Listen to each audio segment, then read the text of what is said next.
Hi everyone, सभी भाई बहनों को जय मसीह की, परमेश्वर के नाम की महिमा हो।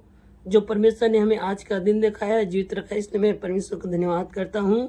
और हमने परमेश्वर के वचन से मसीह युवावस्था के विषय में कुछ बातों को अध्ययन किए थे। इस में हमने अध्ययन किए थे और इसके अंदर कल हमने 3 बातों को अध्ययन किए थे। पहली बात, अपने सृजनहार परमेश्वर को स्मरण रखना। दूसरी बात, भक्ति के साथ जीवन जीना। और तीसरी बात जो है, दूसरों को आदर देना है। आदर देना बहुत जरूरी है दूसरों को। और जब हम दूसरों को आदर देते हैं तो परमेश्वर हमारा भी आदर करेगा। और परमेश्वर के वचन में पढ़ते हैं कि अपना माता पिता का आदर करना चाहिए, अपने कलीसिया के लोगों का आदर करना चाहिए, परमेश्वर के वचन का आदर करना चाहिए, अपने जो है परिवार, अपने रिश्तेदार, अपने समाज के लोग, उन सब का भी आदर करना चाहिए। और एक जगह ऐसे पढ़ते हैं कि जो उच्च अधिकारी लोग हैं उनका भी आदर करना चाहिए और उनके अधीन में भी रहना चाहिए। अपने देश के जो नेता लोग हैं उनको भी बड़ी आदर और सम्मान उनको देना चाहिए। इसलिए प्रभु सहायता करे। तो हमने 3 बातों पर अध्ययन किए थे। मसीह युवावस्था कैसे बिताएं, इसके विषय में आज हम जो है 4था और 5वां और 6वां बातों को भी हम अध्ययन करेंगे। मसीह युवावस्था कैसे बिताएं, इसके विषय में। उससे पहले आइए हम प्रार्थना करें।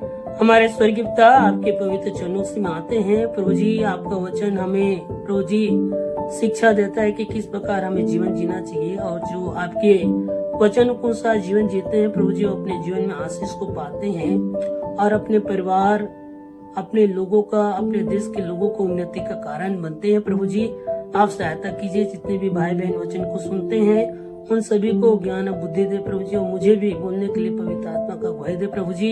कई आपसे दुआ करता हूँ प्रभु जी। सारे आदर महिमा गौरव आपके करते हैं और इस प्रार्थना प्रभु यीशु नाम से मांगते हैं, आमीन। तो चौथी बात जो है, आदर्श जीवन जीना।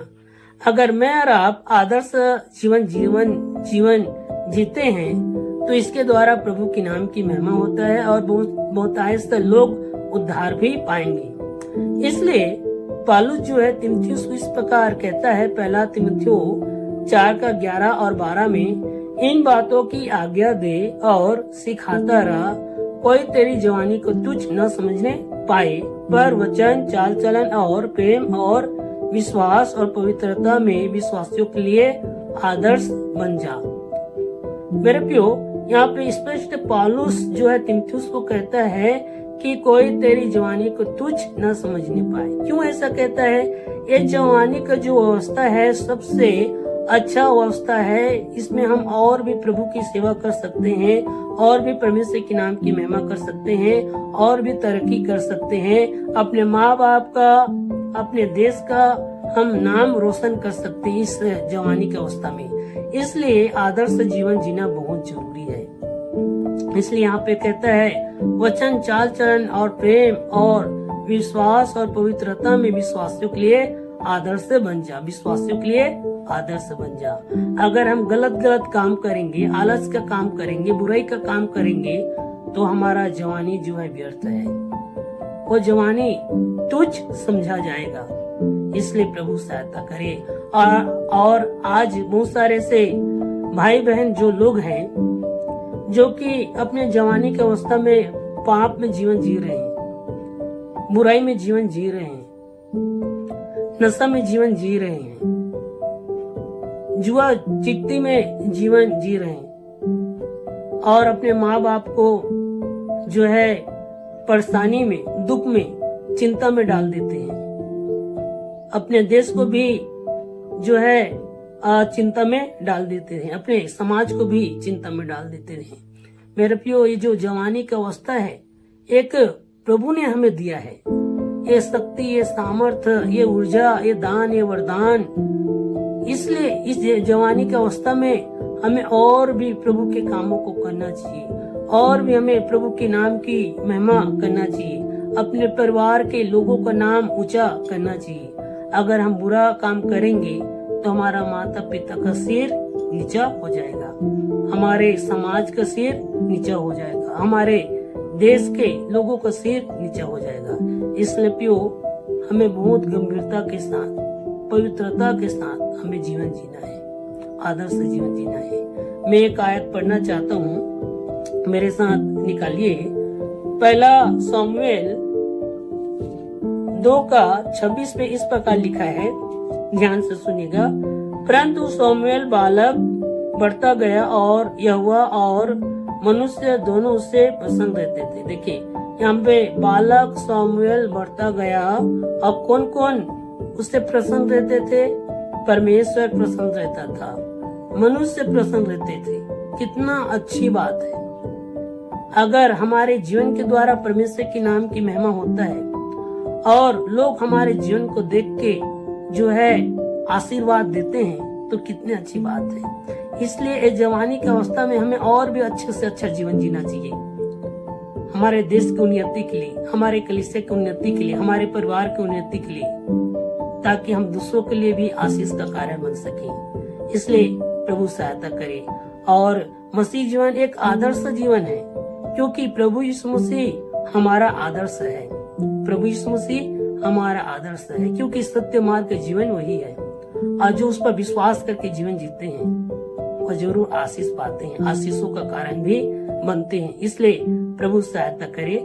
और पांचवी बात हम अध्ययन करेंगे, अपनी जवानी के दिनों में सर्वोत्तम परमेश्वर को देना चाहिए। अपने जो जवानी के जो दिन है, जो समय है, जो दान वरदान है, वो पहला परमेश्वर को देना चाहिए।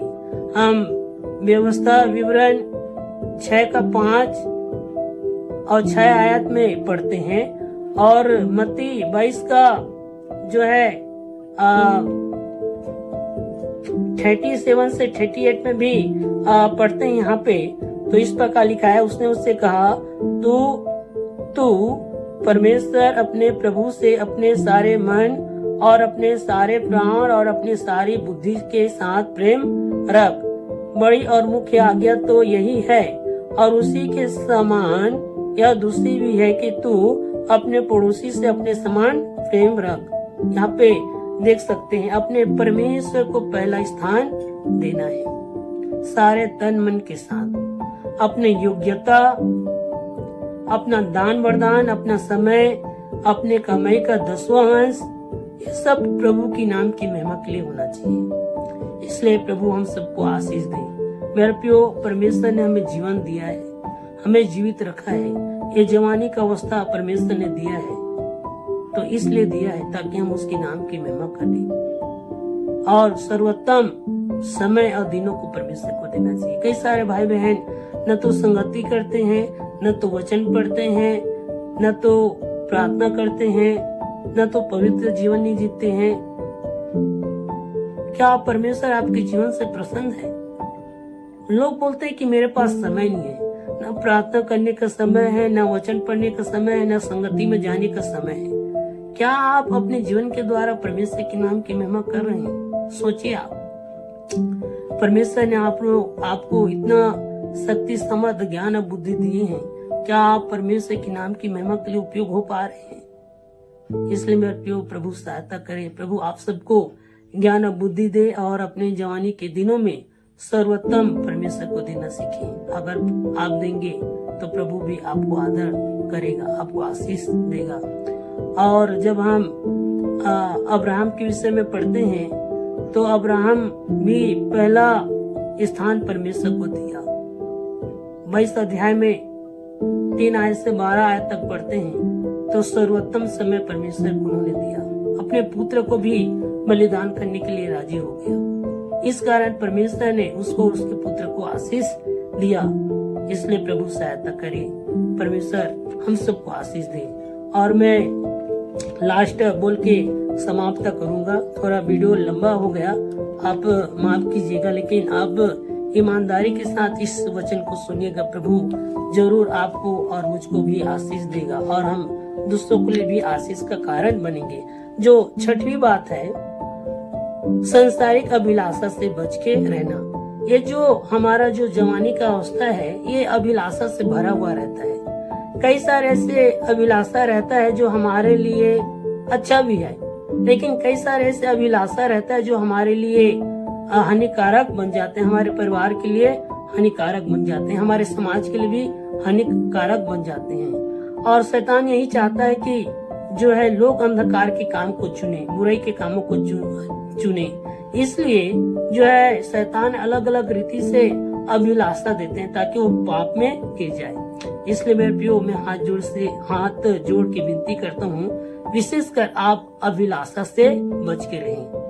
और जो अभिलाषा से बच के रहेगा वही परमेश्वर के नाम की महिमा करेगा। आज बहुत सारे भाई बहन अभिलाषा में जीवन जी रहे हैं, शॉर्टकट अपनाना चाहते हैं और इस शॉर्टकट के चक्कर में वो बुराई में फंस जा रहे हैं। एक आयत को मैं पढ़ के समाप्त करूंगा। याकूब पहला अध्याय का 14 और 15 आयत में इस प्रकार लिखा है, परंतु प्रत्येक व्यक्ति अपनी ही अभिलाषा में खींचकर और फंसकर परीक्षा में पड़ता है। फिर अभिलाषा गर्भवती होकर पाप को जनती है और पाप जब बढ़ जाता है तो मृत्यु को उत्पन्न करता है। यहाँ पे लिखा है कि प्रत्येक व्यक्ति अपनी अभिलाषा में खींचकर और फंसकर परीक्षा में पड़ता है। फिर अभिलाषा गर्भवती होकर पाप को जन्मती है और पाप जब बढ़ जाता है तो मृत्यु को उत्पन्न करता है, मतलब विनाश को उत्पन्न करता है। इसलिए आप विशेषकर अभिलाषा से बचें। और अभिलाषा ही है सब बुराई का जड़ है। अगर आपके जीवन में गलत अभिलाषा है तो जरूर आप पाप में गिरेंगे। इसलिए प्रभु सहायता करे। और वचन में इस प्रकार लिखा है, जो है याकूब 4:3 में इस प्रकार हम पढ़ते हैं, तुम मांगते तो हो और पाते नहीं, इसलिए कि पूरी इच्छा से मांगते हो ताकि अपने भोग विलास में उड़ा दो।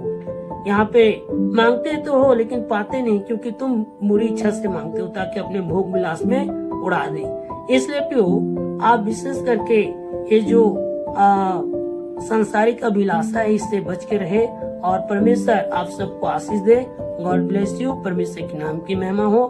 सब भाई बहनों को जय मसीह की।